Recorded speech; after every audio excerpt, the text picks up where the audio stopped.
আজকে যে রেসিপিটা আপনাদের সাথে শেয়ার করব সেটা লইটা মাছের ভুনা। খুবই স্পেশাল এবং আমার কাছে খুবই স্পেশাল। আমি এর আগে কখনো এই মাছের ভুনা খাই নাই, আজই প্রথম রান্না করব। খুবই যত্ন সহকারে রান্নাটা করছি, চলুন দেখে নেওয়া যায়। আসসালামু আলাইকুম, welcome back to my channel Safwan kitchen. তো প্রথমে আমি লইটা মাছগুলো প্যানে নিয়ে নিলাম, আগে পরিষ্কার করে রেখেছিলাম। সাথে দিয়ে দিলাম পেঁয়াজ কুচি পরিমাণটা একটু বেশি দিয়েছি। দিয়ে দিলাম জিরা বাটা, আদা রসুন বাটা এবং পেঁয়াজ বাটা, এবং সাথে দিয়ে দিব হলুদ, ধনে গুঁড়া, দিয়ে দিব স্বাদ মতো লবণ এবং দিয়ে দিব পরিমাণ মতো মরিচের গুঁড়া।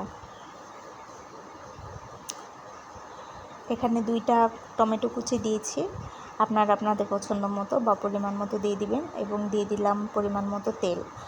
সম্পূর্ণ মশলাগুলো অ্যাড করা হয়ে গেছে। এখন আমি এটা হাতের সাহায্যে একটু মাখিয়ে নেব।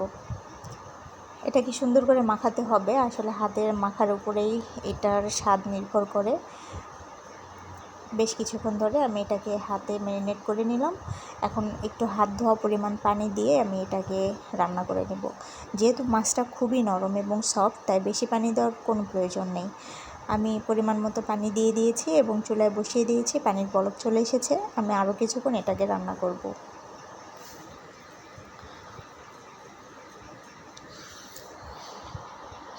দেখতে পাচ্ছেন কতটা সফট মাছ। আসলে বেশি এটা নাড়া দেওয়ার প্রয়োজন নেই, তাহলে গলে যাবে। জাস্ট একটু হালকা নাড়াচাড়া দিয়ে এটাকে নামিয়ে নিতে হবে। খুবই কালারফুল এবং খুবই সুন্দর একটা স্মেল বের হচ্ছে। এখন আমি এটাকে ধনিয়া পাতা দিয়ে নামিয়ে নিব। ধনিয়া পাতা দিতে দিতেই দেখতে পাচ্ছেন আমার রান্নাটা কমপ্লিট হয়ে গিয়েছে। কতটা সুন্দর লাগছে, খেতেও কিন্তু বেশ মজার হয়েছে। তো আজকের রেসিপি আপনাদের কেমন লেগেছে অবশ্যই জানাবেন।